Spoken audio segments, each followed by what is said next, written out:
Salve, gente, tudo bem? Como é que vocês estão? Final de semana quente, hein? Final de semana quente, estaduais muito próximos do fim, clássicos dentro de campo, né? Espetáculos dentro de campo. A gente pode questionar a qualidade técnica em alguns momentos, mas não faltou emoção. Acho que esse que é o grande ponto. A gente pode. Eu sempre falo aqui, né? Eu gosto muito do futebol brasileiro, porque final de semana é uma oportunidade para a gente ver os jogos nos campeonatos europeus também, e a gente vê a diferença. A diferença técnica e tática ela é nítida, né? E eu vou até trazer um exemplo para ilustrar, tá? Só que a emoção, né? Toda essa vibração, essa paixão, essa devoção é algo espetacular. Reviravoltas ou não reviravoltas, enfim. A gente inicia hoje, deixa aí na tela, né? Tá no ar a coletiva do técnico Tite ao lado do César Sampaio, Flamengo que venceu fácil, 9 gols. Pô, por que não? A gente poderia trazer a coletiva do Carille, a coletiva do Abel Ferreira, a gente poderia trazer a coletiva do Rogério Ceni, do Condé, mas para não falar que, pô, tá do lado de um, no lado do clássico, no lado do outro do clássico, eu vou trazer a do Flamengo aqui. Faz muito tempo, né, que a gente não traz do Flamengo. Não vamos ouvir, tá? Pedir perdão, a gente tem adotado essa postura de não ouvir, para não fazer um podcast muito longo. Mas fica o convite, tá? Fica o convite, Flá TV.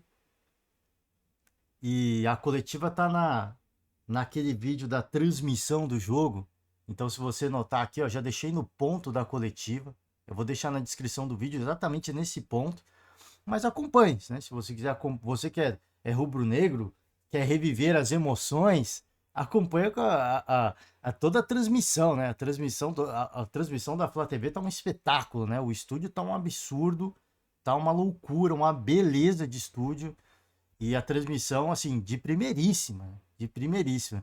Então, assim, se puder acompanhar a transmissão, um ponto aqui, um ponto ali, reouvir os gols, é bacana demais, tá? E deixar o ponto da coletiva aí para vocês. A gente vai trazer alguns cortes, né? Todos os sites do GE, da coletiva do Tite. Vamos para a agenda do dia, depois a gente passa notícia a notícia, coletiva a coletiva. O que aconteceu, o que os treinadores têm a dizer. Nova Iguaçu e Flamengo, Nova Iguaçu 0, Flamengo 3. Esse talvez tenha sido o, o, o jogo onde a diferença, a qualidade técnica, ela era mais gritante. Apesar de da laranja, apesar de todo o trabalho da laranja mecânica, né, Nova Iguaçu, apesar de toda essa, acho que de todo a adrenalina, a emoção, né, conquistou muitos simpatizantes, até porque o Flamengo estava na final, né, então certamente torcedores do Flu, do Vasco, do Botafogo, né, conseguiu aí um upgrade de torcida o Nova Iguaçu. E fora a bola que estava jogando, muitos simpatizantes torcendo até por de repente por uma zebra, mas essa é a partida, acho que de todas que a gente vai falar hoje, a diferença era a mais gritante possível, assim, não tinha nível de comparação. Para mim, ia ser uma vitória fácil do Flamengo. E isso aconteceu, isso se concretizou. O Nova Iguaçu jogou abaixo do que se esperava? Jogou. Né? Não jogou aquilo que a gente esperava. Mas também toda a qualidade do Flamengo, a tranquilidade, a calma, né? O controle do jogo, o controle das ações em todo momento. Assim. Apesar de alguns sustos aqui ou ali, eu acho que a todo momento o Flamengo, em nenhum momento do jogo, perdeu o controle da partida. A partida estava do jeito que o Flamengo queria que fosse, do jeito que o Tite planejou, e assim foi executado esse plano, a maestria, e o Flamengo concretizou uma goleada que era questão de tempo. Né? Com todo o respeito ao Nova Iguaçu, mais uma vez, fez uma campanha belíssima, e se de repente complica e sai vitorioso, seria merecedor também, mas a diferença é muito grande. A diferença ela é clara, ela é gigantesca, ela é colossal. E isso se propagou ao longo dos minutos, ao longo dos 90 minutos desse primeiro jogo. E o Flamengo sai bem sucedido e praticamente campeão do Campeonato Carioca, tá? Então, tá de parabéns o Flamengo. A gente vai trazer algumas palavras do técnico Tite. Campeonato Mineiro. Esse aqui é o primeiro dos clássicos que a gente vai falar. Eu citei aí os clássicos, os treinadores dos clássicos, do clássico baiano, do clássico paulista, mas também teve do Mineiro, né? Duelo de argentinos, né? De um lado o Milito, do outro lado o Larcamon, e 2-2. Partida em que o Galo abre 2-0 e acaba vendo o Cruzeiro empatar o jogo, né? Pro torcedor do Galo até um pouco melancólico. O Hulk ficou até o Hulk deu uma destemperada, a gente vai trazer aqui também a tela do Hulk. Tá? E desses jogos do sábado, do domingo, trazer primeiro aqui o Campeonato Baiano, né? O Bahia que abre 2-0, semelhante ao que aconteceu no jogo do Galo com o Cruzeiro. Só que o Bahia viu o Vitória virar o jogo. Né? O Bahia abre 2-0 e vê o Vitória virar. A gente vai falar um pouco, quando a gente trazer a página, as palavras do Rogério Ceni, eu vou falar um pouco mais sobre isso, tá? E eu vou falar também, vai ser um pouco semelhante ao que eu vou falar do Abel, mas existem diferenças, tá? E aqui, Campeonato Paulista, Santos e Palmeiras, jogo na Vila Belmiro, atmosfera belíssima, tá? Presença do craque Neymar em campo, ele levou a taça do Paulistão e o Santos venceu por 1-0. E aí eu tava falando, né? Que a gente fala assim, acompanhando os campeonatos ingleses e eu assisti Manchester City e Arsenal. Cara, assim, é impressionante a diferença, né? É impressionante a diferença. Apesar de ter terminado 0-0, é impressionante o que as equipes elas se agridem o tempo inteiro, né? Porque quando a gente olha, de repente, o futebol brasileiro, e aí eu vou citar os dois clássicos do dia, né? Que teve o Santos e o Palmeiras e o Vitória e Bahia. Você vê que as equipes muitas vezes elas tiram o pé, né? Elas tiram o pé. Elas permitem que o adversário cresça na partida, que tome conta da partida e de repente construa um resultado favorável, como essas duas equipes conseguiram. E aqui o tempo todo se agredindo, deixando espaço para contra-ataque, mas o tempo todo se agredindo. É uma diferença, né? É uma diferença. E aí que eu falei, vou falar duas coisas, falar uma coisa semelhante para dois treinadores, Abel Ferreira e Rogério Ceni. A gente vai chegar lá, tá? Vamos pegar primeiro algumas aspas do Tite aqui. A matéria pela redação do GE, todas do GE, tá? Todas do Globoesporte.com, gente. Vamos passar rapidinho. Aqui, não. Aqui no caso que ele não vai poupar. Eu aprendi na vida que sempre o próximo passo é o mais importante. E isso me fortalece numa coincidência. Se eu ficar olhando por cima da situação, estou falando de coração aberto, né? Aqui o Tite falando sobre a questão do jogo do Nova Iguaçu, o jogo da Libertadores, né? Vai jogar contra o Palestino.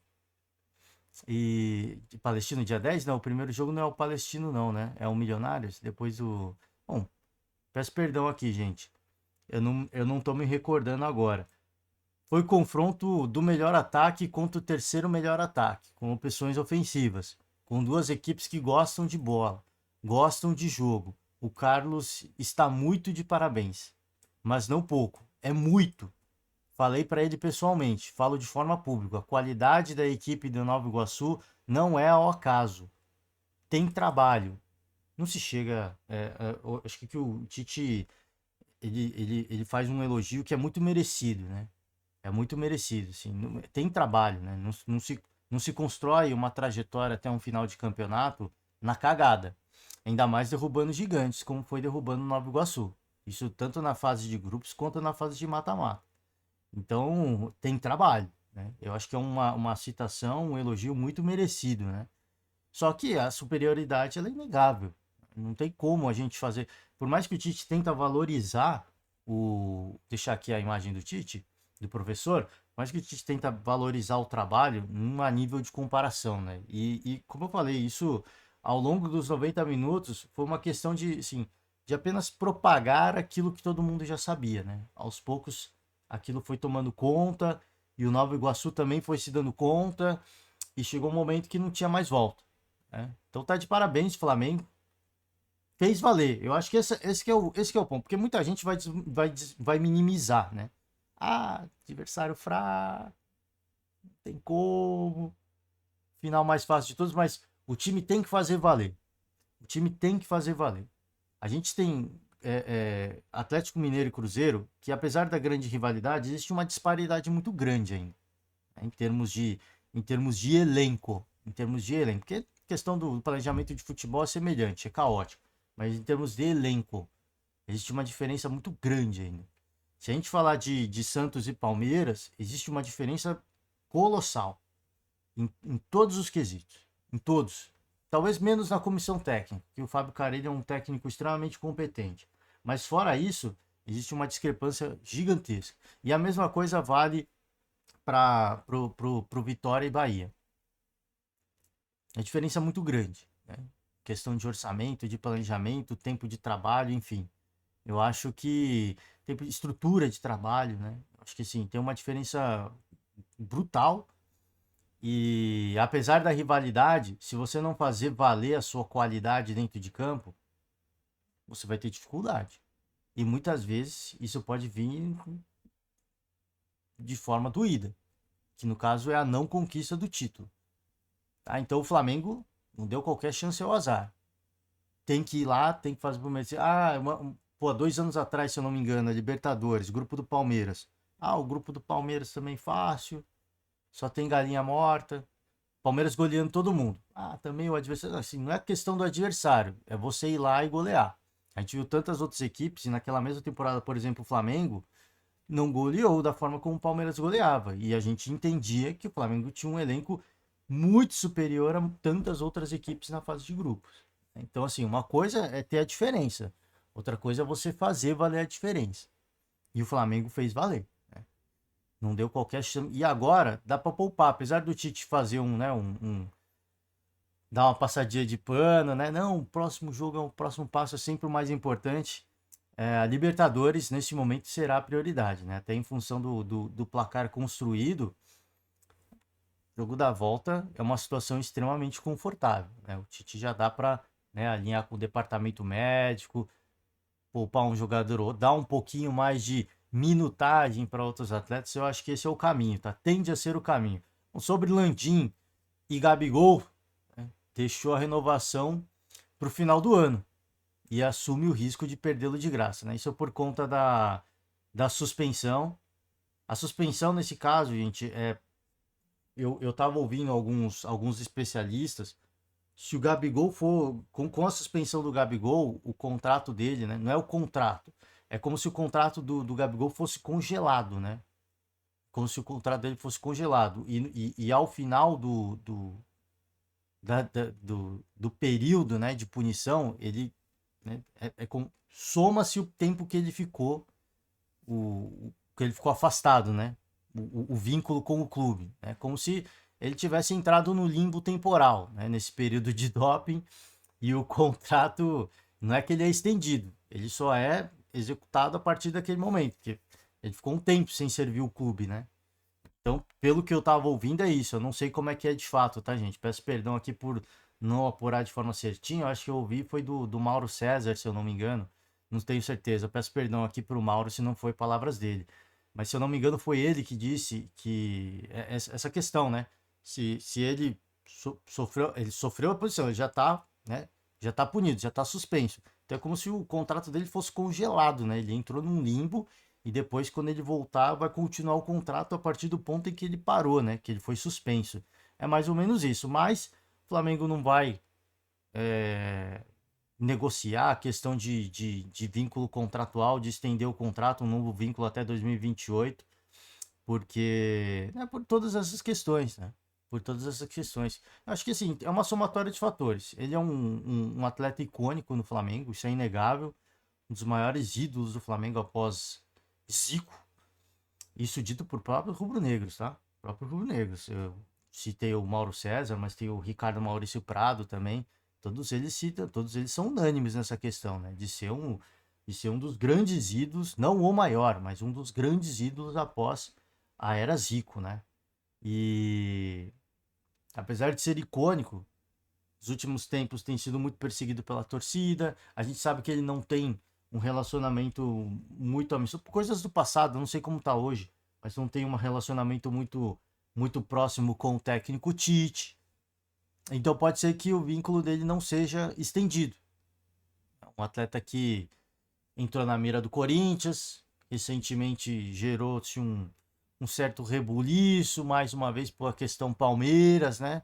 Não houve nada oficial, mas gerou-se um rebuliço. Então, o contrato do Gabriel termina em 31 de dezembro. E a partir do dia 1º de junho, ele tem liberdade de assinar com qualquer outro clube. O Flamengo, historicamente, já demonstrou em diversas oportunidades que ele leva o contrato dos jogadores até o fim e renova no final. Fizemos isso com o Diego Ribas, com o Diego Alves, Felipe Luiz, Bruno Henrique, e eles renovaram com o Flamengo. Aconteceu, por exemplo, que o Everton Ribeiro, a gente fez uma proposta, ele recebeu uma oferta melhor no mercado. Não conseguimos igualar essa proposta e desejamos sorte a ele, tá? Então, é a postura, tá? Não vai tratar o Gabigol de forma diferente. Deve ter ali em mãos o Gabigol, neste momento, um pré-contrato, né? Se é que a gente pode dizer assim. Não é o contrato de fato, é apenas sinalizando pontos da proposta salarial, imagino eu, né? Porque a coisa não acontece, né? Óbvio que o Landim fala, pô, terminou a partir do dia 1º, a gente terminou o contrato, a gente começa a negociar. Mas eu acho que tem a negociação antes, né? A sondagem, o que o atleta quer, quanto o clube quer pagar, privilégios, regalias, isso é natural que tenha, né? Os atletas falam isso. Os grandes craques têm essas regalias, não tem jeito, né? Não tem jeito, ele tem regalias, ele é diferente, ele tem uma qualidade diferente, então ele é tratado de forma diferente, isso é natural. No treino é uma coisa, mas fora do treino é outra coisa. Salário, benefícios, enfim, né? Tem uma série de situações. Então vamos ver, né? Vamos ver como é que vai ficar. Como disse o Landim, a partir do dia 1º de junho, ele tem a liberdade de assinar com qualquer outro clube. E para ele assinar qualquer outro clube, ele tem que ter mais ou menos a ideia do que o Flamengo está disposto a pagar. Imagino que o Flamengo, imagino que ele, o Gabigol, o empresário dele, já tenha em mãos um esboço, né? Um desenho do que vai ser essa proposta de negociação, de renovação. Tá, vamos embora. Vamos com o Atlético Mineiro. Palavras do Milito, tá? Recém-chegado, né? Tem muito o que dizer do trabalho do Milito nesse momento. Foi um primeiro tempo muito favorável para nós, neutralizamos bem o Cruzeiro sem deixar jogar, além de termos critério com a bola. O primeiro tempo me deixa tranquilo, tivemos qualidade. Eles compreenderam como eu quero jogar, né? O plano de jogo para o segundo tempo era muito parecido. Um gol acidental, esse gol deu ânimo ao Cruzeiro, aí nós sentimos.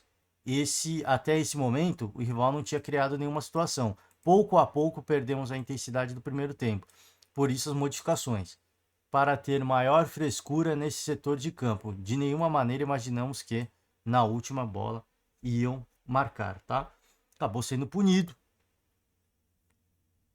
Jogo em que o Galo era mandante e muito me surpreende, né? E muito me surpreende esse ponto, essa parte pontuada pelo Milito. O Galo era mandante no jogo, hein? Um gol acidental, aí nós sentimos. Isso é sério, hein? Isso pra mim é sério. Isso pra mim é sério. Não importa a mudança de treinador. A gente sabe que isso tem o peso e a gente contextualiza. Agora, o time sentir um gol do Cruzeiro, um gol do Cruzeiro, tava 2-1 ao lado do seu torcedor. Aí nós sentimos, acho que isso é muito grave. Como é também a reação do Hulk. Tá? Hulk chama o árbitro de boçal e crava título, voltar para ser campeão. Só pelo manifesto do Hulk, eu não tô nem falando do adjetivo que ele colocou no árbitro, aqui cada um fala o que quer e se responsabiliza por isso depois. O STJD vai julgar e só digo assim, né? Eu volto aquele mesmo argumento. O juiz pode fazer as atrocidades que quer em campo e não é punido, né? O jogador fala uma coisa e ele é punido. Enfim, isso cabe à justiça desportiva analisar e julgar. Agora, assim, não tô abrindo uma porta para cada um falar o que quiser do árbitro. Eu só digo assim, o árbitro comete as maiores atrocidades. Às vezes uma equipe perde um título por causa disso e um jogador é punido por falar uma coisa, né? Assim, é desproporcional, às vezes, o tamanho da punição. Mas enfim, como eu falei, cada um sabe o que quer falar e se responsabiliza por isso depois. Agora, assim, o que eu tô criticando não é o que o Hulk falou. Ele é adulto, ele sabe o que ele fala, né? Deixa o clássico com bronca da arbitragem, eles acham que são os maiores que todo mundo. Apenas não concordei com a falta dele, tampouco ele é obrigado a me dar amarelo. Eu falo para eles, não estou reclamando do trabalho deles. Se foi bem, se foi mal, o que vou falar é do comportamento dele com nós jogadores. O cara é muito boçal. A gente vai conversar com ele com todo o respeito do mundo e ele dá as costas, tá? Como eu falei, né? Como eu falei, existem árbitros que eu não sei. Eu acho que assim, alguns árbitros têm que ser colocados no seu devido lugar. Tá? Muitas vezes eu entendo aqui de repente que o árbitro tenha virado as costas, como diz o Hulk, para não entrar numa confusão, para não entrar num bate-boca, para não ficar dando moral, porque senão vai ficar falando, ó, o Hulk tá apitando, tudo que o Hulk fala ele fica ouvindo. Eu entendo, existem coisas e coisas. Agora sim, tem árbitro que quer chamar atenção, né? Que ele se acha a estrela do jogo e ele não é. O árbitro, ele é um mero coadjuvante. Agora sim, a reação do Hulk, para mim, corrobora o que disse o Milito. Aí nós sentimos, tá? Assim, era um jogo absolutamente pro Galo dominar de ponta a ponta, e mesmo tomando um gol, e mesmo tomando empate. Assim, era um jogo, como eu falei, ao lado do seu torcedor, para que o Galo fosse soberano. Com todo respeito aqui, se é um apelido que o torcedor do São Paulo, mas como é um time de Minas, eu posso usar. Era para um jogo, para o Galo ser soberano. Então, muito me espanta, né? A colocação do Milito e também aqui o destempero do Hulk, né? Você mostra que... Oh, perdão, aqui rodando um vídeo aqui do lado. Muito me espanta. Porque mostra, né, que o time realmente sentiu. Para mim, sinaliza que o time realmente sentiu. Libertadores está aí, hein, gente? Libertadores está aí. Bom, vamos embora. Larcamon elogia a reação do Cruzeiro e justifica a saída dizendo... Vamos pegar aqui as palavras do Larca. As decisões que tomamos são estritamente táticas. Também tem a ver com a gestão de grupo, o manejo de algumas situações individuais. Falam que o Zé Ivaldo vinha jogando, mas no último ele foi expulso com 20 minutos. É um jogador que acho excepcional, uma qualidade muito grande, mas também é preciso que melhore esse aspecto, porque não foi só uma vez. É preciso ter clareza de que tem que melhorar e eu sei que ele está trabalhando para isso. Para mim é excepcional, um dos melhores zagueiros que treina na vida, mas é preciso que o jogador tenha essa sequência, porque não pode acontecer o que aconteceu contra o Tombense, tá? Aqui falando da questão do Zé Ivaldo, deixa eu ver se ele dá alguma esclarecida, não, sobre questões táticas. O primeiro tempo foi de um desempenho ruim, mas acho que muitas decisões de planejamento para o jogo foram positivas, assim como no segundo tempo. Sinto que há mais coisas positivas do que marcar uma escolha de uma pessoa, que tem a ver com a gestão de um grupo para um ano que vai ser longo, tá? Então, palavras do treinador do Cruzeiro, né? E aqui atrás, gente, ó, reparem nos torcedores, tá? Só torcedor do Galo. Então, assim, por isso que eu digo, nós sentimos, cara. Se eu fosse torcedor do Galo, eu me preocuparia. Eu me preocuparia. Porque o Cruzeiro, obviamente, que sai desse jogo com uma sensação de vitória, né? Com uma sensação de vitória. Enfim, vamos embora, vai. Vamos seguir aqui. Bahia, Rogério Ceni. Torcedor fica chateado pela derrota, não fica chateado pela virada. A derrota... Peraí, o torcedor fica chateado pela derrota, não fica chateado pela virada. A derrota é o que mata o torcedor, a gente. Vamos tentar novamente, como foi na Copa do Nordeste, não adianta achar culpados agora. Nós perdemos o controle do jogo com uma bola tranquila no nosso pé e tomamos decisões erradas dentro de campo. A maioria dos gols foi de transição no contra-ataque, é assistir e rever, tá? Não, Rogério, não. O torcedor, ele fica chateado pela derrota. Ele fica irado. Ele fica irado pela virada. Ele fica maluco pela derrota e pela virada ter sido contra o Bahia. Então, assim, você que viveu rivalidades históricas em São Paulo, jogando como goleiro do São Paulo, você sabe a sensação. Você sabe a sensação. Então, o torcedor fica chateado pela derrota, mas ele fica maluco. Ele fica totalmente maluco pela virada diante de um jogo que estava na mão. Tava na mão, né? Um descontrole, um destempero, pum, virado, né? Virado. Vou só pegar algumas palavras do Condé e aí eu vou falar assim, o que eu vou falar do Rogério vale mais ou menos o que eu vou falar pro Abel. E só que assim, existem diferenças, obviamente, porque o Abel tem um tempo de trabalho muito maior, tá? Um grande jogo, um jogo digno de uma grande final, cheio de alternativas. Acho que começamos bem o jogo. Tentamos pressionar a saída de bola do Bahia e tivemos uma chance com o Alejandro. Na metade do primeiro tempo, a equipe cansou e, pela qualidade deles, eles conseguiram nos criar dificuldades. No intervalo, fizemos algumas correções, mas em um erro de saída de bola, sofremos um gol muito rápido no segundo tempo.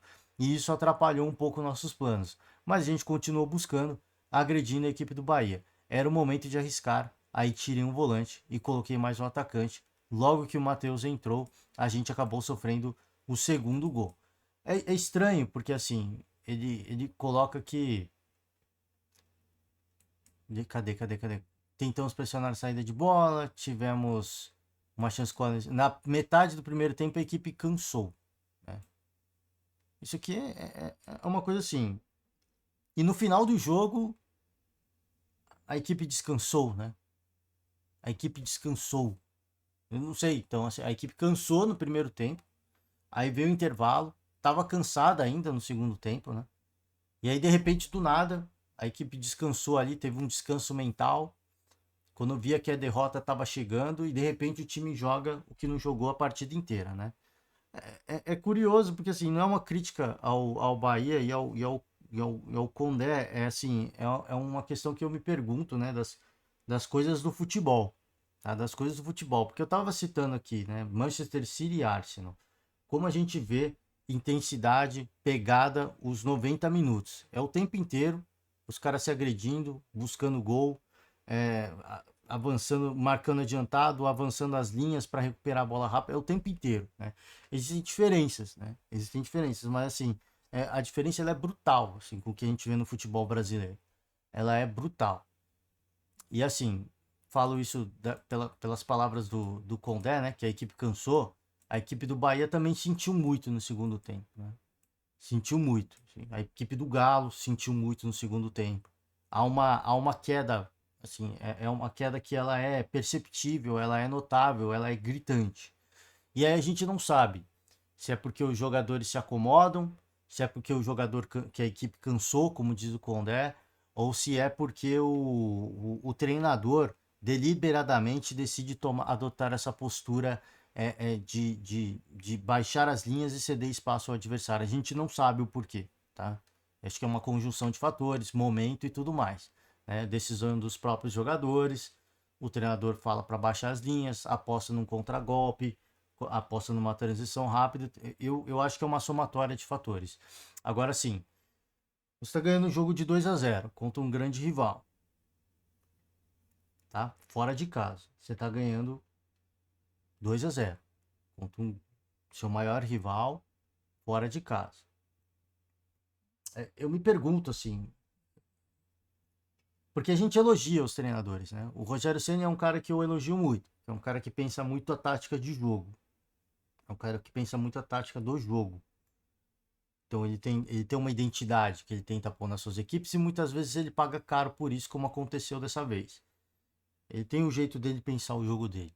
O Abel é semelhante, ele tem um jeito de pensar o jogo. Mas uma coisa não entra na minha cabeça, é assim, é de você ver o adversário crescendo e você aceitar isso. Eu volto a repetir, existem uma série de condicionantes, existe um mérito do adversário. Mas é o que eu falei, qual é o limite do treinador? Qual é o limite do trabalho do treinador? Será que isso sinaliza que o treinador ele é limitado? Será que se você colocar uma equipe como é que é? O campeonato inglês de Premier League. Se você colocar um time de Premier League na mão de um treinador como o Rogério Ceni ou do Abel Ferreira, será que a gente vai ver essa equipe jogando como a gente viu, né, no jogo entre Manchester City e Arsenal? Ou vai ser uma equipe inglesa com atletas fora de série jogando com essas características que a gente vê no Brasil? Sabe, porque eu gosto da questão da emoção, da devoção do torcedor e a grande festa, né, que a gente viu do torcedor do Bahia e do torcedor do Santos. Eu gosto disso. Eu falei que isso é inegável. Para mim é uma das coisas mais folclóricas E é uma das coisas que me faz ser apaixonado pelo futebol brasileiro, sul-americano incondicionalmente. Mas às vezes a gente fica olhando e aí você pensa, poxa, qual que é o limite do trabalho do treinador? Será que ele é um treinador limitado? Será que ele atingiu um limite, ele não consegue avançar por uma série de fatores? Qualidade dos jogadores, elenco escasso, elenco curto, que não dá para dizer do Abel, tá? Por isso que eu falei, existem condicionantes e não dá para estender para os dois. O cara é limitado, o elenco é limitado, o calendário é apertado, existem uma série de condicionantes. Agora, assim, por que que a gente não consegue ver? Por que que a gente não consegue ver uma equipe que ela consiga, de repente, como eu falei, agredir e ser agredido, isso dentro de jogo, tá, gente? Agredir e ser agredido faz parte do jogo. Eu volto a citar Manchester City e Arsenal. As duas equipes se agrediam o tempo inteiro.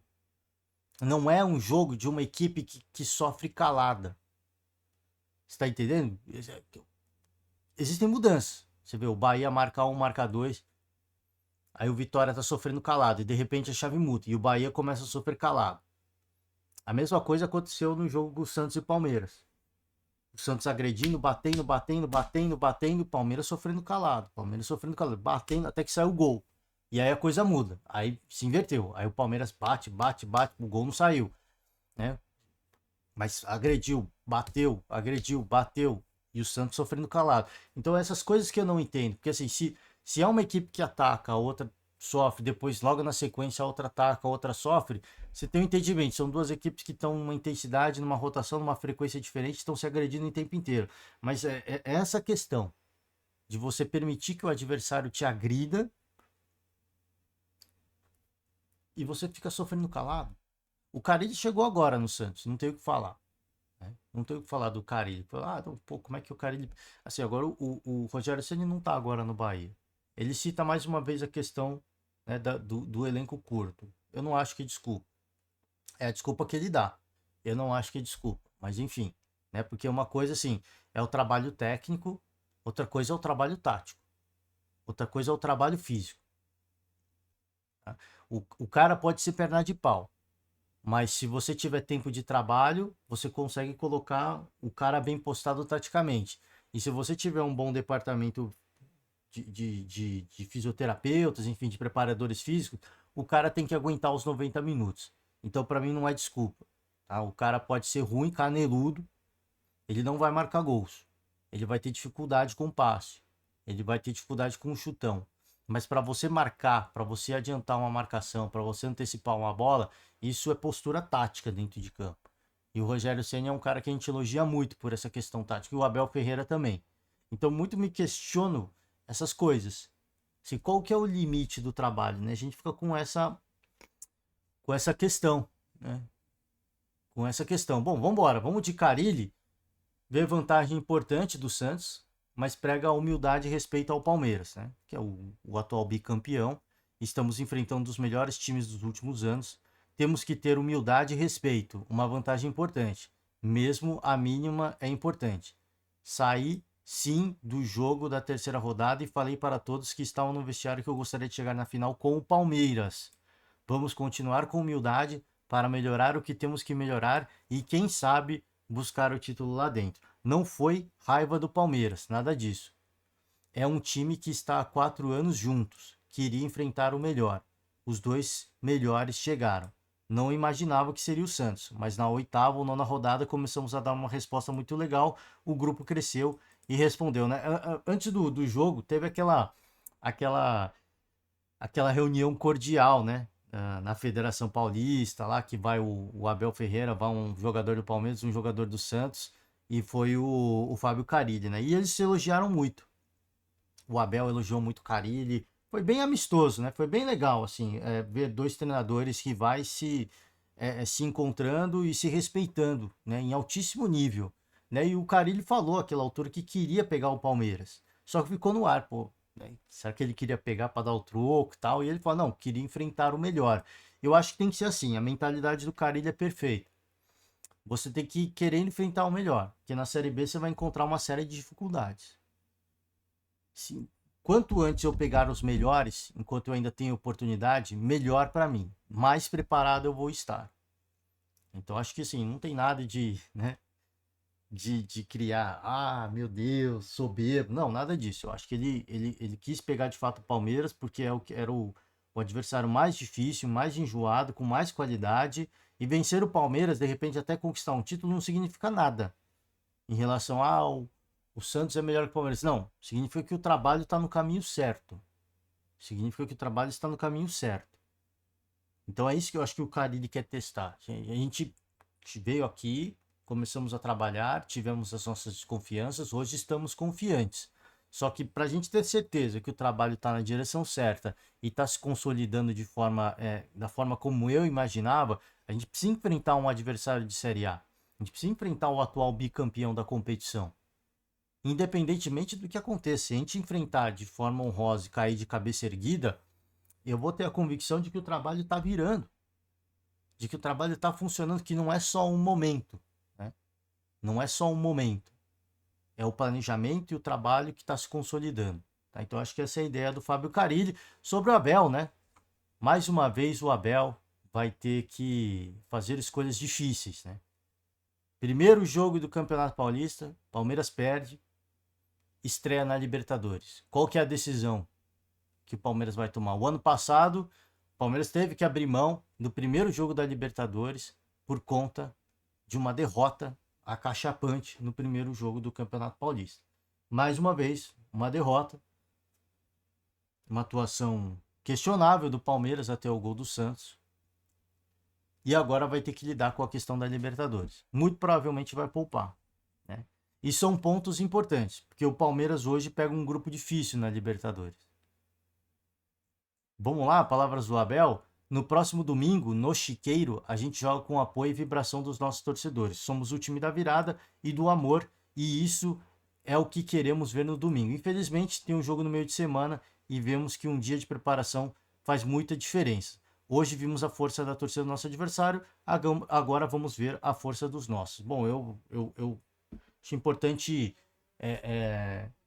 contextualizar para o Abel que no jogo imediatamente anterior, que foi contra o Novo Horizontino, o Palmeiras jogou no Chiqueiro, no Allianz Parque, e quem parecia que jogava em casa era o Novo Horizontino, era a equipe de Novo Horizonte. Time apático dentro de campo, deixando o adversário muitas vezes tomar conta do jogo, que teve as suas oportunidades, como teve o Santos, antes de marcar o gol. Muitas oportunidades. Só que a diferença é que o Santos marcou, o Novo Horizontino não marcou. E isso do Novo Horizontino foi na casa do Palmeiras. Então muito me questiono, tá? O Abel apela pela mística mais uma vez. Mas muito me questiono o quão forte vai estar o Palmeiras no Allianz Parque. Não tenho dúvida que a festa vai fazer a sua festa. A torcida vai fazer a sua festa. Mas eu muito me questiono. Tá? Mais uma vez, apostar na mística do Allianz Parque. Né? Um jogo que o Palmeiras tentou cozinhar, jogou muito mal. O Santos tomou conta do jogo, foi mais intenso até sair o gol. Depois o Palmeiras sai para o jogo, tenta o gol do empate, pelo menos, né? E o João Paulo teve que fazer pelo menos umas duas grandes defesas. Teve que fazer pelo menos umas duas grandes defesas. E aí, mérito do goleiro, né? Mérito do goleiro. Mas a vitória do Santos, para mim, foi merecida. Por isso que eu falei, assim, quando a gente. Falei um pouco do Rogério Ceni, agora como a gente chegou no Palmeiras, a gente faz essa reflexão aqui no Palmeiras, né? Em relação ao trabalho do Abel.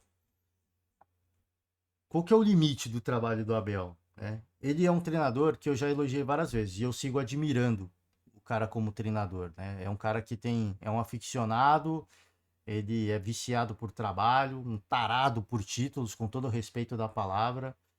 Ele, né, é maluco, né? Maluco por trabalho, com todo respeito, né? Com todo respeito. Sabe pilhar os jogadores, sabe motivar os jogadores, tem a questão da mobilização, é um cara excepcional, né? É um profissional excepcional. Mas aí eu me pergunto, ele que em várias situações, ele gosta de fazer essa comparação, né? Com o futebol europeu, Fala assim, pô, Klopp, né? Pô, Guardiola, vem treinar um time aqui no Brasil para você ver como é, né? Esse convite algumas vezes, né? E eu muito me questiono, né? Assim, qual que é o limite do trabalho? Assim, ele com certeza assiste jogos dos campeonatos europeus. Ele muito provavelmente vai ter a oportunidade, se é que já não teve, de ver alguns lances desse jogo de Manchester. Vou citar mais uma vez, Manchester City e Arsenal, vai ficar cansativo, né? O quanto que eles se agridem, né? Ninguém sofre calado. Ninguém sofre calado num jogo como esse, porque é muita qualidade. O Palmeiras é tecnicamente muito superior ao Santos. Muito superior ao Santos. Mas ficar apanhando da forma como estava apanhando até tomar o gol, é por isso que eu digo assim, será que o trabalho do Abel ele é limitado nesse sentido? Eu não estou falando que é a reflexão que eu fiz. Quando você começa a ver situações como. É que o Milito chegou agora no Galo. Não tem como falar do trabalho do Milito ainda no Galo, mas você olha o trabalho do Rogério Ceni, você olha o trabalho do Abel. Só que o trabalho do Abel é muito mais consolidado, né? O time nervoso, errando muitos passes, saídas de bola, passes curtos, erros de fundamentos, né? Erros de fundamentos, de matada de bola, lançamentos longos que o cara lança na. Com todo, peço perdão pelo palavrão. O cara lança na puta que pariu. Sim, são lançamentos sem pé nem cabeça. Né? Então, assim, por isso que eu fico nessa, assim, qual que é o limite? Óbvio que tem a qualidade do atleta e tudo mais, mas o elenco do Palmeiras não é limitado. O elenco do Palmeiras não é limitado. Temos o Palmeiras aqui no caso. Tivemos um goleiro de seleção. Agora não é mais, mas o Palmeiras tem aí o Everton, né? Então, goleiro de seleção brasileira. Recentemente, Murilo esteve na seleção, junto com o Endrick. Marcos Rocha já foi um nome muito citado por jornalistas esportivos em anos recentes na seleção. Rony já esteve na seleção. Dudu não jogou, né? Mas é outro cara que compõe o elenco hoje, né? Tá se recuperando, mas é outro cara que é muito citado em relação à seleção brasileira. Temos, que mais? Tem o lateral esquerdo que vai para a seleção também. Tem o colombiano, é colombiano no meio campo que também vai para a seleção. Então assim, temos no Palmeiras diversos jogadores. Então, elenco limitado o Palmeiras não tem. É um elenco recheado, de muita qualidade. Então eu fico me perguntando, quando a gente vê jogos como esse e o jogo contra o Novo Horizontino, onde existe claramente, com todo respeito, a gente respeita a rivalidade. E é sempre importante pontuar. A rivalidade entra dentro de campo. É um jogo de torcida única em São Paulo, tá? É um jogo de torcida única. Agora a gente olha especialmente o jogo contra o Novo Horizonte, fala assim, qual que é o limite do trabalho? Porque você aceitar o adversário te agredir, e não é que o Palmeiras tinha transição, o Palmeiras não tinha transição contra o Novo Horizontino e não tinha transição contra o Santos. É diferente do Abel da temporada de 2020, 2021, que era um time claramente de contra-ataque. E tinha essa bola de contra-ataque que muitas vezes começava com o goleiro Everton. Hoje o Palmeiras não tem. Hoje o Palmeiras é um time que prioriza a saída de bola com os pés, na medida do possível. Mas erra muito nessa saída de bola. Erra muito nessa saída de bola. E não consegue em nenhum momento segurar a bola e fazer uma construção para agredir o adversário. Porque o adversário vai continuar te agredindo. Ele está empolgado, está vendo que você está contra as cordas e não está fazendo nada. Então ele vai seguir empolgado. Mas se você não tiver nenhum recurso para agredir de volta, como eu digo aí, os jogos da Champions League, qual que é o limite do trabalho? E que não estamos falando de um time que é limitado tecnicamente. O Rogério Ceni pode até falar que falta peças para ele, mas volto a repetir, um time bem treinado, o jogador pode ser caneludo, mas ele vai aparecer como, se você treiná-lo taticamente bem, ele vai aparecer como uma opção de desafogo para dar um susto no adversário. Então ele vai aparecer livre numa ponta, vai aparecer livre mais centralizado, para receber essa bola e dar um susto no adversário, que vai ter que voltar que nem louco para se defender. E essas corridas de ficar atacando e voltando é o que cansa o adversário. Então, assim, de repente, se o Palmeiras consegue, ou o Bahia consegue, em dados momentos, ficar assustando o adversário, essa questão de ficar indo e voltando essa corrida, você tira a intensidade dos caras na canseira. Né? É uma coisa muito óbvia. Mas se você ficar aceitando, como o Palmeiras vinha aceitando o Novo Horizontino e agora o Santos, são 2 partidas consecutivas, hein? Aí eu fico nessa questão, assim, qual que é o limite do trabalho? Né? Qual que é o limite do trabalho? Assim, claro que o Abel não treina isso, mas qual que é o limite? Quem que tá, qual que é o problema? É o Abel ou são os jogadores? Porque são jogadores que não recebem pouco para estar lá. Então são reflexões que eu faço. Eu não sei qual que é a verdade. Eu não sei qual que é a realidade dos fatos. Eu trago apenas a reflexão porque a gente olha e fica, cara, e aí, né? O que que vai acontecer? Vai ficar apanhando até tomar o gol? E foi isso que aconteceu. Né? E foi isso que aconteceu. E numa noite inspiradíssima do João Paulo, o Everton vinha inspirado até então, né? Até uma bola indefensável. Também fez grandes defesas o Everton, mas o João Paulo também teve que fazer as suas grandes defesas. E o gol do Palmeiras não saiu. E agora, mais uma vez, por mais uma temporada consecutiva, o Palmeiras compromete a sua estreia na Libertadores por conta de um primeiro jogo mal jogado no Campeonato Paulista. A diferença é que nessa temporada o Palmeiras está no grupo da morte, né? É isso, gente. Bom, vou finalizar por hoje. Agenda de jogos. A gente vai ter estreias na Libertadores, tá? Muito próximo. Vai começar no meio de semana, tá? Vai começar no meio de semana. Então, ó, peço perdão pelo podcast longo, a gente nem ouviu coletiva nenhuma, mas a gente fica aqui na reflexão. Deixar o convite para você ouvir um pouco a coletiva do professor Tite, tá? Flá TV, a gente deixa uma moral, vou deixar aqui embaixo na descrição do vídeo o ponto da coletiva, tá? Encerro por hoje, finalmente. Você que nos acompanha até aqui, deixa aquela famosa moral. Muito obrigado. Uma ótima semana, espero que tenham tido uma ótima Páscoa com muito chocolate, tá? Agora é o dia de, agora é a semana de comer o chocolate, é isso. Ótima semana para todo mundo, um forte abraço e logo menos estamos de volta. Tchau.